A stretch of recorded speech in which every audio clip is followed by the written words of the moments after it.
السلام علیکم ورحمۃ اللہ وبرکاتہ۔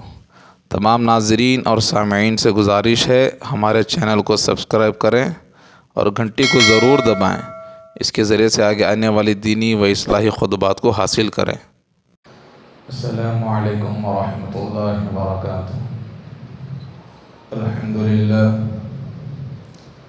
الحمد لله نحمده ونستعينه ونستغفره ونؤمن به ونتوكل عليه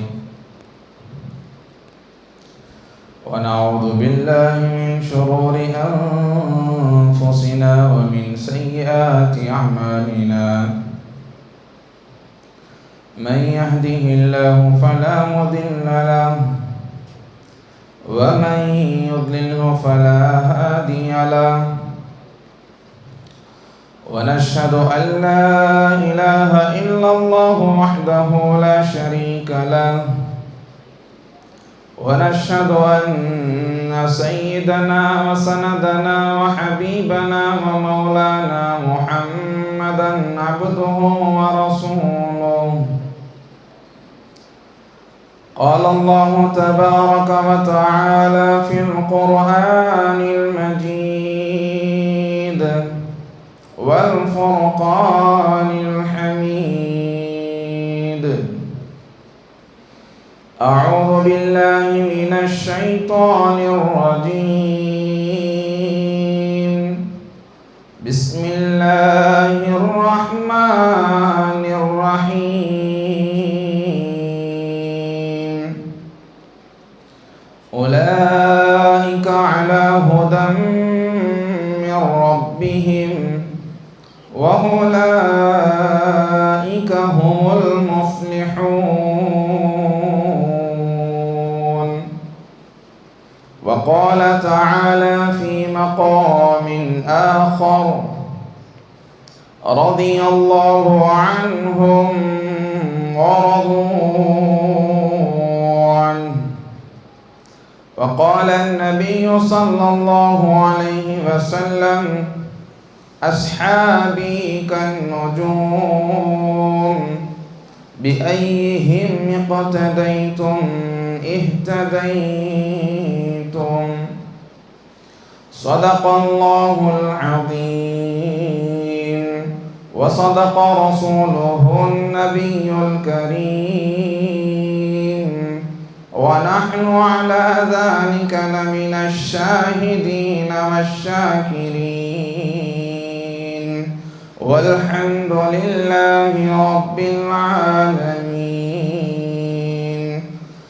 اللهم صل على محمد وعلى آل محمد في أول كلامنا، اللهم صل على محمد وعلى آل محمد في أوسط كلامنا، اللهم صل على محمد وعلى آل محمد في آخر كلامنا۔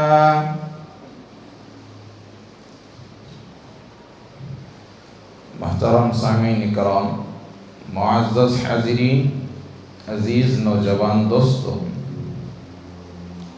گزشتہ جمعہ حضرات کی خدمت میں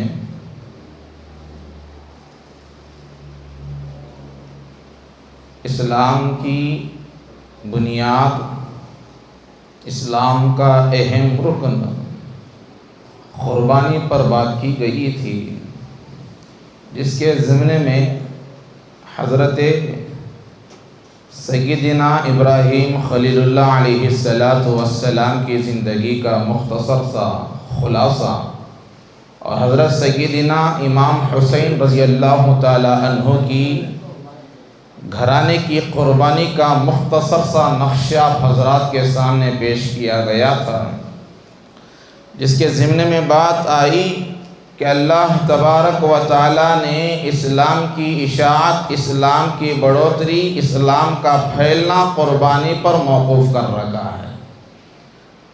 بندہ قربانی دے گا اسلام پھیلے گا، بندہ قربانی دے گا لوگوں کی زندگی کے اندر ایمان یقین آئے گا، انسان قربانی دے گا بندے کا تعلق اللہ سے مضبوط ہوئے گا، انسان قربانی دے گا نبی کا عشق سمجھ میں آئے گا، انسان قربانی دے گا جنت کی قیمت سمجھ میں آئے گی، انسان قربانی دے گا نماز کی اہمیت زندگی کے اندر اترے گی، انسان قربانی دے گا اللہ سے لینے والا بنے گا، انسان قربانی دے گا نبی کی سنتوں کی قیمت سمجھ میں آئے گی، انسان قربانی دے گا خود کی زندگی کے اندر بھی ایمان باقی رہے گا، اللہ اوروں کی زندگی کے اندر بھی ایمان باقی رکھیں گے، انسان قربانی دے گا اللہ گھرانے کے اندر ایسے افراد کو پیدا کریں گے جن کی زندگی کا ہر قدم دوسروں کی ہدایت کا ذریعہ بنتا چلا جائے گا، انسان قربانی دے گا اللہ تبارک و تعالی دنیا کے کفر کے ماحول کے اندر ایمان کی ہواؤں کو چلائیں گے، ہدایت کی ہواؤں کو چلائیں گے، منکرین موحدین بنتے چلے جائیں گے، خدا کا انکار کرنے والے خدا سے محبت کرنے والے بن جائیں گے، انسان قربانی دے گا سب سے بڑی چیز، سب سے بڑا انعام اللہ کا انسان پر یہ ہوگا، اللہ تبارک و تعالی اس مختصر فانی زندگی کے اندر بھی انسان کو عزت کی چوٹی پر پہنچائیں گے، اور اس لامحدود زندگی جس کا کبھی اختتام نہیں ہے، جس کی کبھی انتہا نہیں ہے، اللہ اس لامحدود زندگی کے اندر بھی عزت کے مقام پر اللہ فائز کریں گے۔ تو عزیزان گرامی، ہر چیز کی بنیاد قربانی پر ہے، بندہ دنیا کے اعتبار سے ترقی کرنا چاہتا ہے اس بندے کو قربانی دینا پڑتا ہے، بندہ ایک معمولی ہنر، ایک معمولی فن سیکھنے کے لیے، ڈاکٹر بننے کے لیے بندے کی جوانی کھپ جاتی ہے، تب جا کے وہ بندہ ڈاکٹر بن پاتا ہے، 15 سال 20 سال لگ جاتے ہیں تب جا کے ایک فن کا ماہر وہ بندہ بنتا ہے، ایک بندہ ویلڈر بننے کے لیے 5 سے 10 سال لگ جاتے ہیں تب جا کے وہ بندہ اپنے کام کے اندر ماہر ہوتا ہے، اسی طرح دنیا کا ہر کام اس کو ماہر بننے کے لیے اس کے اندر قربانی شرط ہے، بندہ مال کی بھی قربانی دیتا ہے، ڈاکٹر بننے کے لیے جان کی بھی قربانی دیتا ہے، ڈاکٹر بننے کے لیے اپنی زندگی کا قیمتی وقت قربان کرتا ہے، تب جا کے وہ بندہ ڈاکٹر بنتا ہے۔ ایک ڈاکٹر کے ہنر، ایک ڈاکٹر کے فن کو حاصل کرنے کے لیے جان کی قربانی لگ گئی، مال کی قربانی لگ گئی، زندگی کا قیمتی سرمایہ جوانی کا وقت لگا، تب جا کے بندہ ایک فن کا ماہر بنتا ہے۔ تو معلوم یہی ہوتا ہے دنیا کا ہر کام قربانی کے بغیر حاصل نہیں ہوتا، اسی طرح اسلام کی اشاعت، اسلام کا پھیلنا، قرآن کا زندگی میں اترنا، نبی کی سنتوں کا زندگی کے اندر آنا، لوگوں کی زندگی کے اندر قرآن کا اترنا، حدیث کا نور اترنا، نمازوں کی اہمیت زندگی کے اندر آنا، خدا کی قسم قربانی کے بغیر ناممکن ہے۔ ہر چیز قربانی پر موقوف، ہر چیز قربانی پر، 10 روپیہ بندہ کمانے کے لیے قربانی دیتا ہے، 100 روپیہ کمانے کے لیے قربانی دیتا ہے، بندہ گھر بیٹھے سوچ رہا ہے 10 روپیہ گھر کے اندر مل جائیں، خدا کی قسم نہیں ہو سکتا، بندہ گھر میں بیٹھ کر سوچ رہا ہے 100 روپیہ گھر میں مل جائیں، خدا کی قسم ہو نہیں سکتا، بندہ گھر میں بیٹھ کر محنت کیے بغیر سوچ رہا ہے 500 روپیہ مجھے مل جائے، خدا کی قسم ممکن نہیں، جب تک جان کی قربانی نہیں لگے گی، جب تک وقت کی قربانی نہیں لگے گی، تب تک بندے کو دنیا کے سکے حاصل نہیں ہوتے۔ اتنا بڑا ایمان جس ایمان پر اللہ نے دنیا کے اندر کامیابی کا وعدہ کیا ہے، اتنا بڑا ایمان جس کی بنیاد پر اللہ نے جنت کے اندر کامیابی کا وعدہ کیا ہے، آخرت کے منازل کو آسان کرنے کا وعدہ کیا ہے، قبر کی کٹھن گڑھوں کو اللہ نے آسان کرنے کا وعدہ کیا ہے، اللہ موت کی تکلیف کو آسان کرنے کا وعدہ کیا ہے، اللہ تعالی حساب و کتاب میں آسانی کا وعدہ کیا ہے، اللہ میدان محشر میں اپنے عرش کا سایہ دینے کا وعدہ کیا ہے، خدا کی قسم قربانی کے بغیر ممکن نہیں ہے۔ بندہ قربانی دے گا اونچائی پر جائے گا۔ بندہ قربانی نہ دے اس کی تنزلی یقینی ہے، وہ بندہ گھاٹے میں جائے گا یقینی ہے، وہ بندہ نقصان کا سامنا کرے گا یقینی ہے۔ قربانی دے گا دنیا کے اعتبار سے بھی اونچائی پر جائے گا، قربانی دے گا ایمان اور یقین کے اعتبار سے بھی اونچائی پر جائے گا۔ تو حضرات صحابہ اکرام رضی اللہ تعالی عنہم اجمعین کی زندگی اٹھا کر دیکھتے ہیں، ایک ایک صحابی کی زندگی، ایک ایک صحابی کے زندگی کا عمل میرے اور آپ کے لیے ہدایت کا سبق دیتا ہے، میرے اور آپ کے لیے جنت کا راستہ دکھاتا ہے، میرے اور آپ کے لیے خدا سے تعلق کو مضبوط کرنے کا سبق اور پیغام دیتا ہے۔ حضرت ابوبکر کی زندگی اٹھا کر دیکھتے ہیں، خدا کی قسم حضرت ابوبکر کی زندگی کا ایک ایک عمل امت کے لیے ہدایت کا ذریعہ ہے۔ حضرت عمر کی زندگی اٹھا کر دیکھتے ہیں، حضرت عمر کی زندگی کا ایک ایک عمل امت کے لیے ہدایت کا ذریعہ ہے، نجات کا ذریعہ ہے۔ حضرت عثمان کی زندگی اٹھا کر دیکھتے ہیں، خدا کی قسم عثمان کی زندگی کے اندر بھی وہی چیز ملے گی جو چیز نبی کی زندگی میں ملتی ہے۔ حضرت عثمان کی زندگی اٹھا کر دیکھتے ہیں، عثمان کی زندگی میں وہی چیز ملے گی جو صدیق اکبر کی زندگی میں ملتی ہے۔ حضرت عثمان کی زندگی اٹھا کر دیکھتے ہیں، خدا کی قسم حضرت عثمان کی زندگی کے اندر وہی چیز ملتی ہے جو حضرت عمر فاروق کی زندگی میں ملتی ہے۔ حضرت عمر کی زندگی، حضرت عثمان کی زندگی اٹھا کر دیکھتے ہیں، خدا کی قسم عثمان کی زندگی میں وہی سبق ملتا ہے جو 1,24,000 صحابہ کی زندگی میں ملتا ہے۔ تو صحابہ کی زندگی کا ایک ایک عمل امت کے لیے ہدایت کا سبق ہے، امت کے لیے سیدھی راستے کی طرف جانے کا سبق دیتا ہے۔ حضرات صحابہ اکرام رضی اللہ تعالی عنہم اجمعین کی وہ مقدس جماعت ہے جن کا ہر فرد امت کے لیے ایک نمونہ ہے، جن کی زندگی کا ایک ایک عمل اللہ نے امت کے لیے ہدایت کا ذریعہ بنایا ہے۔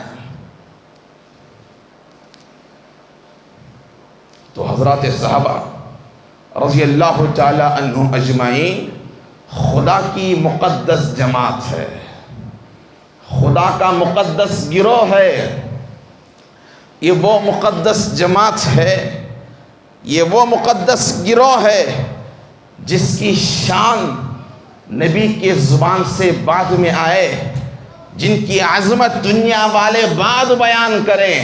اللہ تبارک و تعالی سب سے پہلے خدا جس نے حضرات صحابہ اکرام کو پیدا کیا، آدم سے لے کر عیسیٰ تک، عیسیٰ سے لے کر جناب محمد رسول اللہ صلی اللہ علیہ وسلم تک جتنے انبیاء کو پیدا کیا، مرسلین کو پیدا کیا، اور قیامت تک جتنے آنے والے انسان ہیں سب کو پیدا کرنے والا وہ خدا سب سے پہلے صحابہ کی تعریف کر رہا ہے۔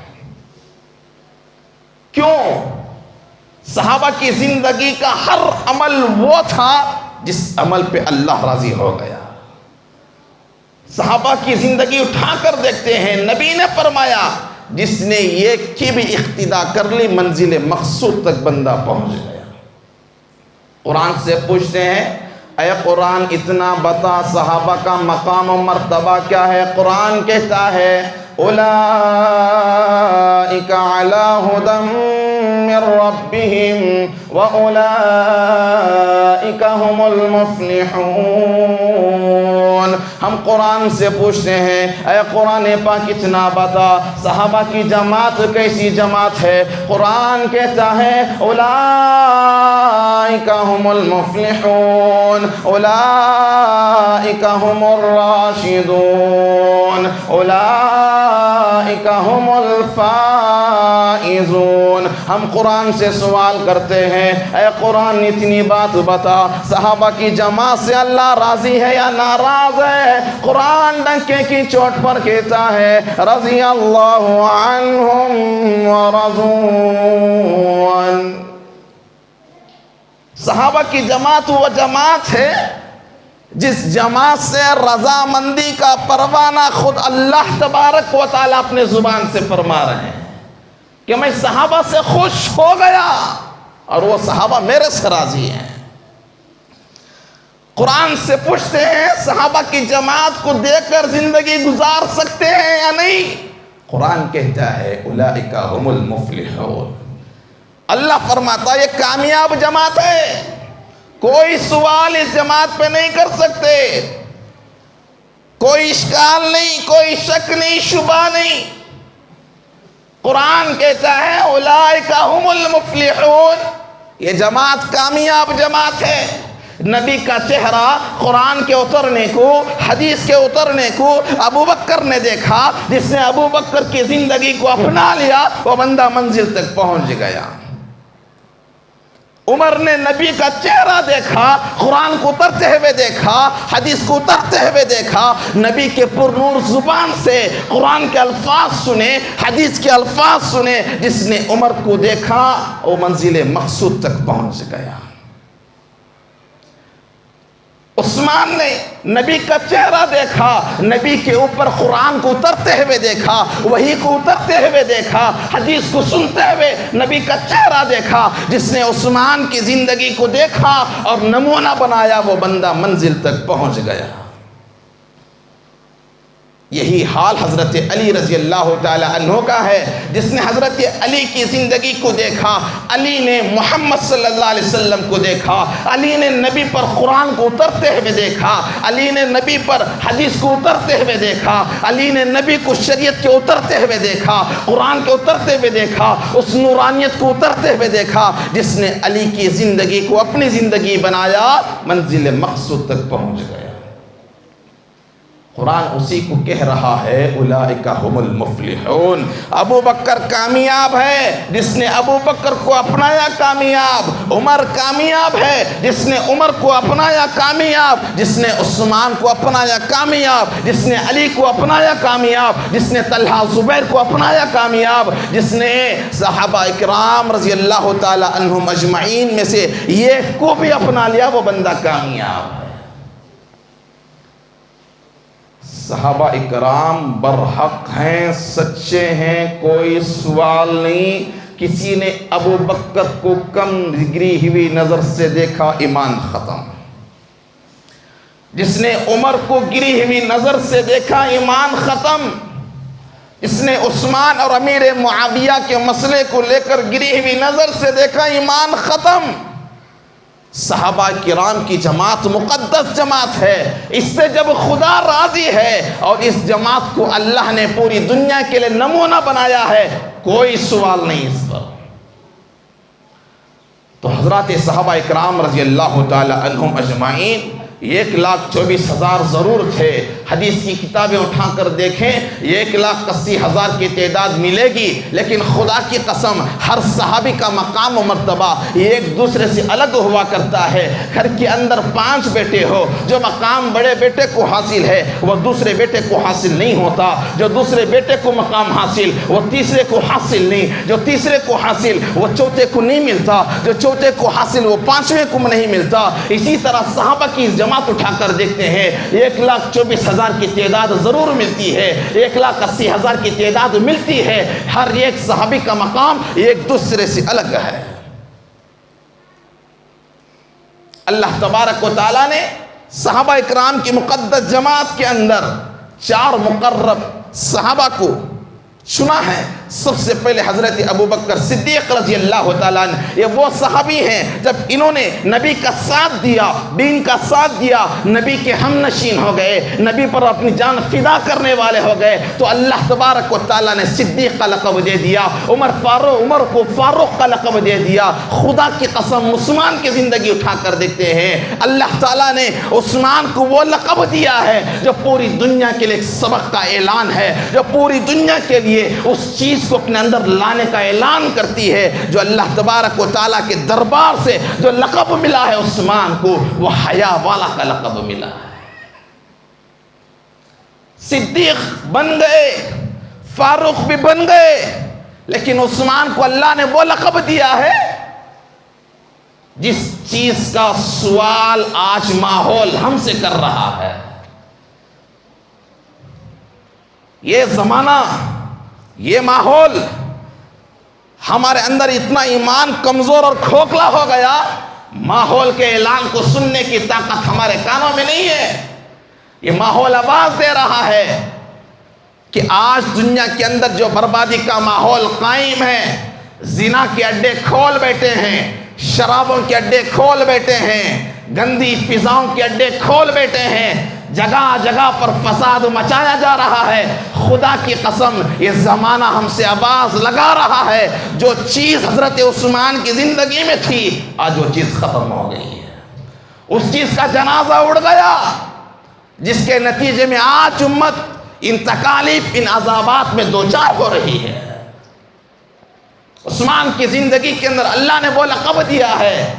آج ہماری زندگی ٹٹول کر دیکھیں، جب سے بالغ بنے ہیں، کسی کی 30 سال عمر ہو گئی، کسی کی 35 سال عمر ہو گئی، کسی کی 40، کوئی 50، کوئی 60، کوئی بندہ اپنی زندگی کے آخری دنوں کو گن رہا ہے۔ خدا کی قسم ہم ٹٹول کر دیتے ہیں، وہ چیز نہیں ملتی جو چیز حضرت عثمان کی زندگی میں تھی۔ تو یہ بربادی کیوں نہیں آئے گی؟ یہ اللہ کے عذاب کیوں نہیں آئیں گے؟ یہ اللہ کی پکڑیں کیوں نہیں آئیں گی؟ اس لیے کہ ہم نے صحابہ کی زندگی کو چھوڑ دیا ہے۔ ہمارے لیے نمونہ وہ لوگ ہیں جو آج فیس بک میں ملتے ہیں، ہمارے لیے نمونہ وہ لوگ ہیں جو آج یوٹیوب میں ملتے ہیں، ہمارے لیے نمونہ وہ لوگ ہیں جو آج کے فلم اسٹار ہیں۔ تو آپ بتائیں، جب بندہ ابو بکر کی زندگی کو ٹھکرا دے، عمر کی زندگی کو ٹھکرا دے، عثمان کی زندگی کو ٹھکرا دے، علی کی زندگی کو ٹھکرا دے، صحابہ کی زندگی کو ٹھکرا دے، کیا اس قوم پر اللہ کا عذاب نہیں آئے گا؟ تو اور کیا آئے گا؟ تو عزیزان گرامی، اللہ تبارک و تعالیٰ نے نبی کی صحبت کی برکت سے ابو بکر کو صدیق کا لقب دے دیا، نبی کی صحبت کی برکت سے عمر کو فاروق کا لقب دے دیا، عادل کا لقب دے دیا، لیکن نبی کی صحبت کی برکت سے جو عثمان کو لقب ملا ہے، خدا کی قسم ایمان کے باقی رہنے کے لیے وہ چیز رہے گی، ایمان باقی رہے گا، وہ چیز نہیں ایمان ختم۔ وہ کیا چیز ہے؟ وہ حیا ہے، شرم ہے، حیا ہے۔ اگر انسان کی زندگی میں حیا نہیں، ایمان غارت ہو جائے گا۔ نبی کا فرمان ہے الحیاء شعبۃ من الایمان، حیا ایمان کے شعبوں میں سب سے بڑا ایک شعبہ ہے۔ اب یہاں پر محدثین لکھتے ہیں جہاں پر حیا ہوگا وہاں پر ایمان کا نور رہے گا، جہاں پر حیا نہیں وہاں پر ایمان کا نور نہیں۔ تو ایمان کے باقی رہنے کے لیے، اپنے اعمال پہ قائم رہنے کے لیے زندگی کے اندر حیا کا ہونا ضروری ہے۔ حیا نہیں ایمان نہیں، حیا ہے ایمان باقی ہے۔ تو حیا اللہ تبارک و تعالیٰ نے حضرت عثمان غنی رضی اللہ تعالیٰ عنہ کی زندگی دیکھتے ہیں، اللہ نے وہ چیز دی ہے، وہ چیز دی ہے۔ کاش اللہ کے دربار میں دعا گو ہوں، اللہ تعالیٰ ہم سب کو اور ساری امت مسلمہ کو اس نعمت سے سرفراز فرما دے، آمین ثم آمین۔ تو اللہ تبارک و تعالیٰ نے حضرت عثمان غنی کو نبی کی صحبت کی برکت سے حیا کا لقب دیا ہے، سب سے زیادہ حیا والے۔ ایک مرتبہ نبی نے فرمایا میری امت میں سب سے زیادہ حیا والا اگر کوئی ہے وہ عثمان سے علاوہ کوئی نہیں ہے، اتنی حیا والے۔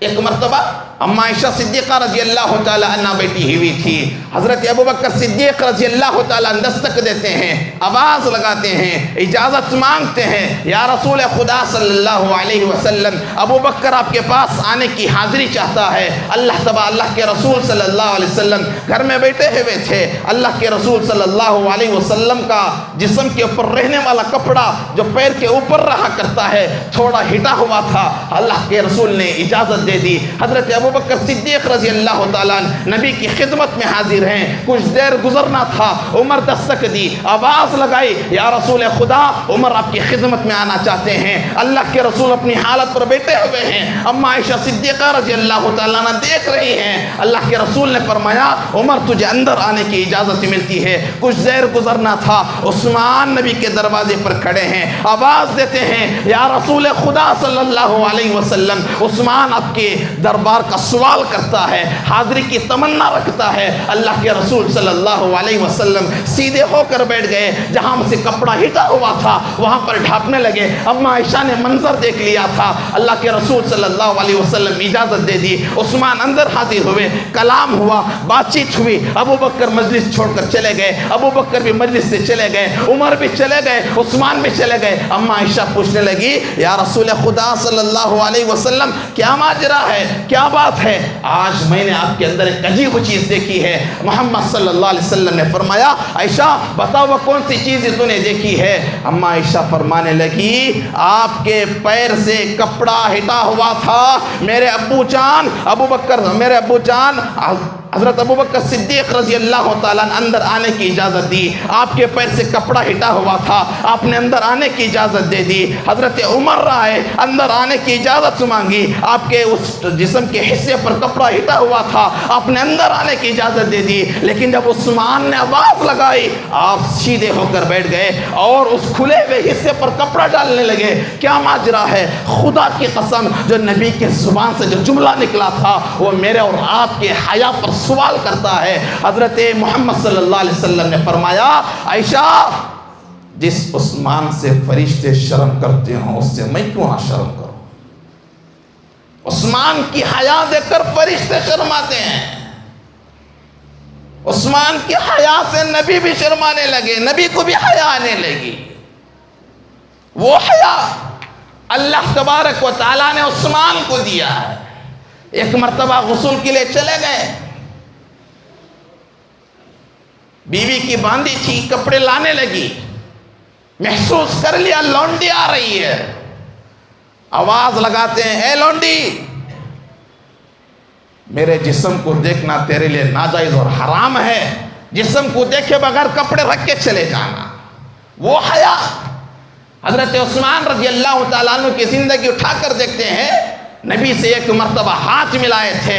خدا کی قسم عثمان کی سیرت بتاتی ہے، آخری وقت آ گیا، عثمان کہنے لگے جب سے اس ہاتھ کو نبی کے ہاتھ میں دیا ہے ناپاک جگہ پر استعمال بھی نہیں کیا ہے۔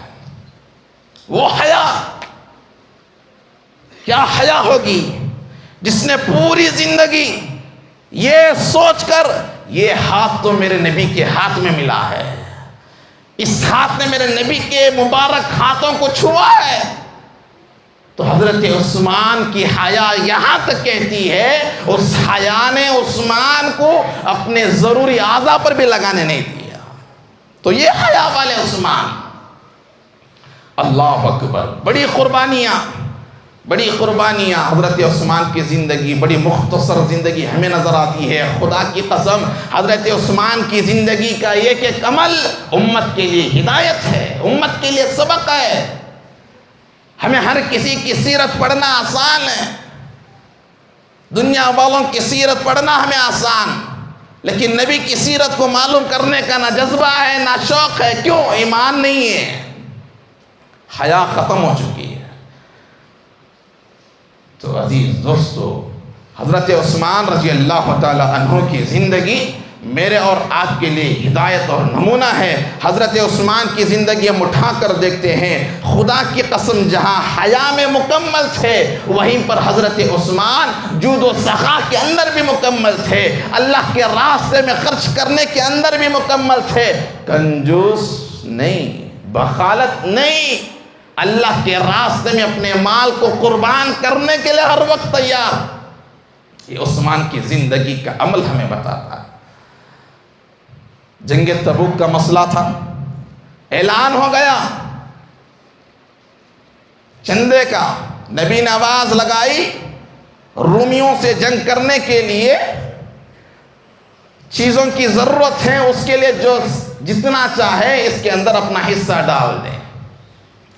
ابو بکر نے بھی مال لگایا، عمر نے بھی مال لگایا، عثمان نے بھی مال لگایا اور صحابہ نے بھی مال لگایا۔ خدا کی قسم نبی کے اشارے پہ صحابہ مال تو مال، اپنی جان کو بھی قربان کرنے کے لیے تیار۔ وہ محبت صحابہ کے دلوں میں نبی کی تھی۔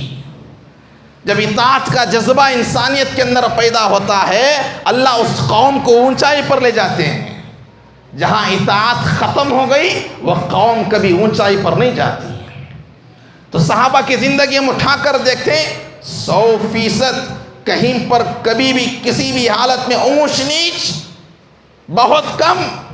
صحابہ کی زندگی اٹھا کر دیکھتے ہیں نبی کے اشارے پہ مال تو مال جانوں کی بازی لگا دیتے تھے. اتنا اطاعت کا جذبہ. اور نبی کے اشارے پہ گھروں کی محبت قربان, باغوں کی محبت قربان, وہ جذبہ صحابہ کی زندگی کے اندر تھا.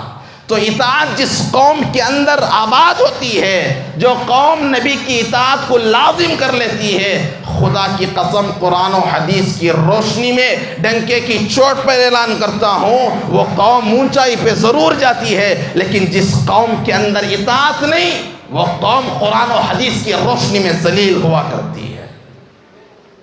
تو صحابہ کی زندگی اطاعت والی زندگی.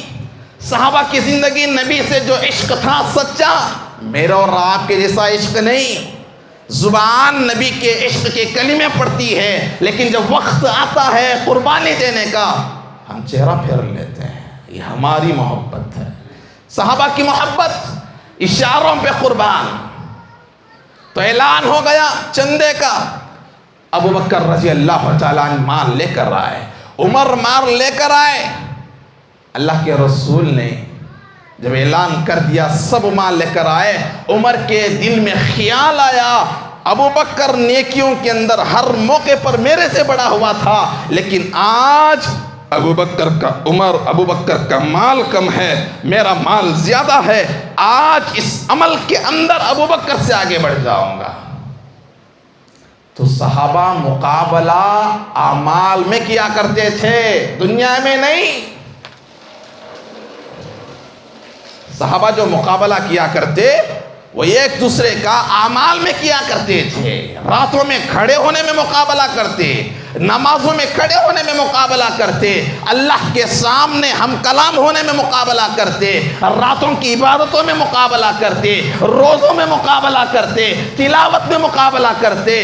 خدا کی قسم کسی صحابہ کی زندگی ایسی نہیں ملتی جس نے ایک دوسرے کا مقابلہ دولت کے اعتبار سے کیا. نہیں, کسی بھی صحابی نے ایک دوسرے سے مال دنیا کی لالچ میں مقابلہ نہیں کیا ہے, سب اعمال کے اندر مقابلہ کیا ہے.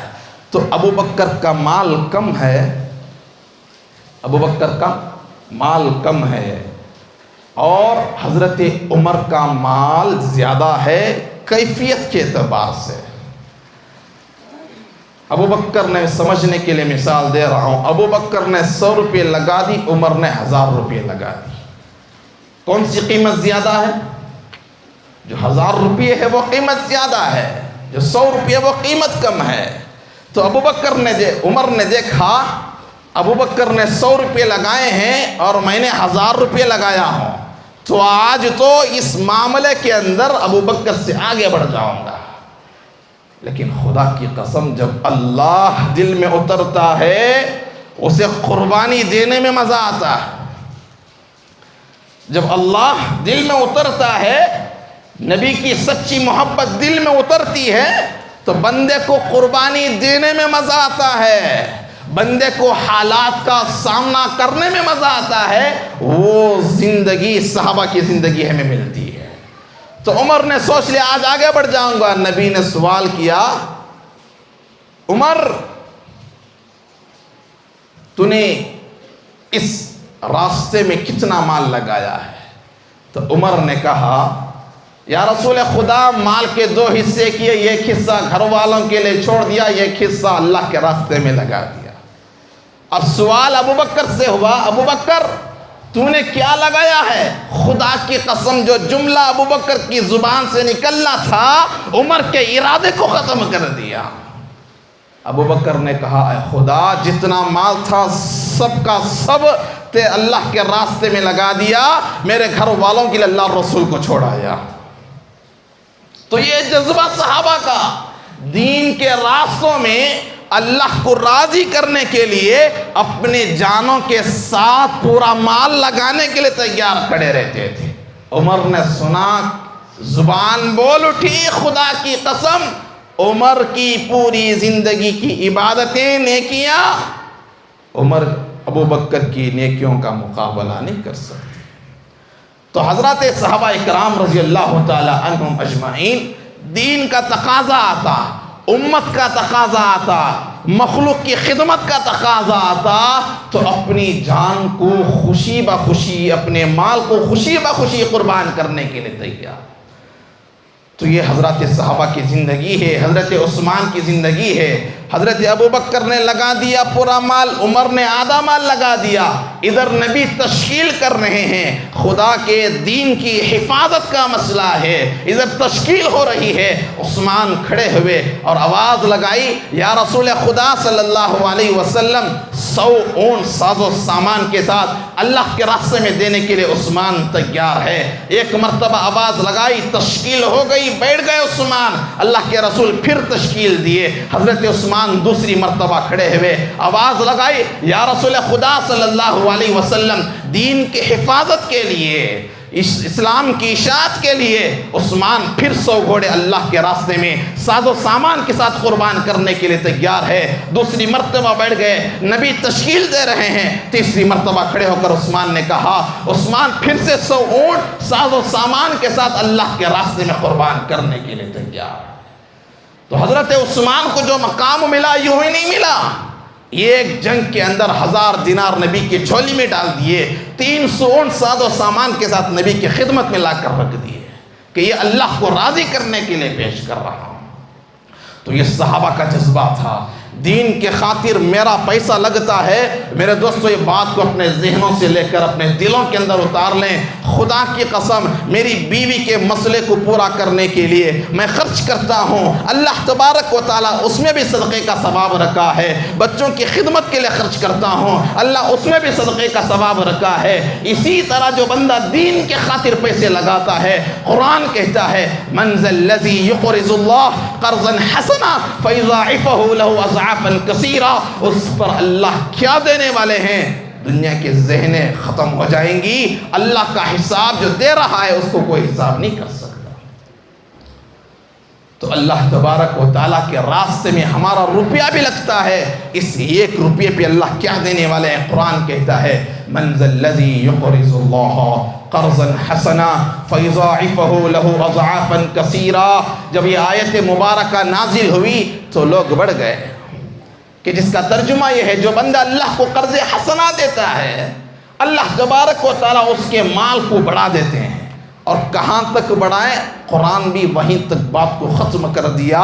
مفسرین لکھتے ہیں، جتنے بندے کے دل میں اخلاص ہوگا، اس کے اخلاص کے حساب سے اتنا ہی اللہ تعالیٰ بڑھاتے چلے جائیں گے۔ جتنا اخلاص دے ہمارے دل میں ہوگا، یہ اللہ کو راضی کرنے کے لیے دے رہا ہوں، یہ بات ذہن میں رکھ لیں۔ خدا کی قسم، زکوٰۃ دیں، صدقات دیں، خیرات دیں، دل کے اندر نیت آ گئی، لوگ سخی کہیں، وہ سخاوت بجائے جنت کے جہنم کے قریب کر دیتی ہے۔ 1 روپیہ بھی صدقہ کریں اللہ کو راضی کرنے کے لیے، 10 روپے بھی صدقہ کریں اللہ کو راضی کرنے کے لیے، اس کے اندر نفس آ گیا، بندہ ختم۔ بات سمجھ میں آ رہی؟ صدقہ جیب سے پیسہ نکلا، سامنے خدا کی ذات ہو، جیب سے پیسہ نکلا اللہ کے راستے میں خرچ کرنے کا، سامنے خدا کی ذات ہو۔ اگر پیسے اور خدا کی ذات میں بیچ میں ہماری ذات آ گئی، مسئلہ ختم۔ وہ صدقہ جنت میں نہیں لے جائے گا، وہ صدقہ بجائے اللہ کے قرب کے اللہ سے دوری پیدا کر دیتا ہے۔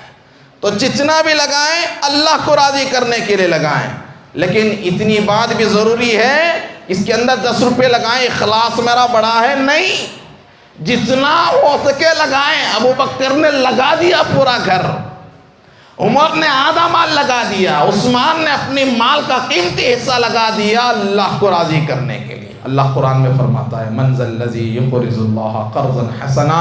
جب یہ آیت اتری، جو بندہ اللہ کو قرض حسنا دے گا اللہ اس کے مال کو بڑھا دے گا، تو یہ آیت کو سن کر ایک جماعت کہنے لگی، ہم تو، وہ محمد کا رب تو ہم سے مال مانگ رہا ہے، وہ فقیر ہے، ہم غنی ہو گئے۔ تو ایک جماعت کہنے لگی، جب یہ آیت کو سنا اللہ قرض حسنا مانگ رہا ہے، ایک جماعت کے ذہن میں سوال آیا، مال محنت سے ہم نے کمایا ہے، مال محنت سے ہم نے کمایا، ہم کیوں دیں اللہ کے لیے؟ یہ دو وہ جماعتیں ہیں جو دنیا بھی ختم آخرت میں بھی برباد۔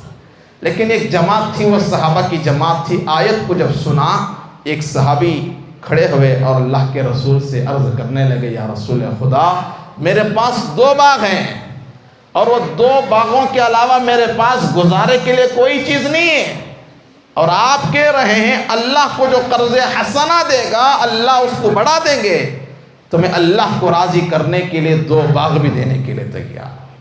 تو نبی نے کہا اس کے علاوہ کوئی چیز ہے نہیں، کچھ بھی نہیں ہے۔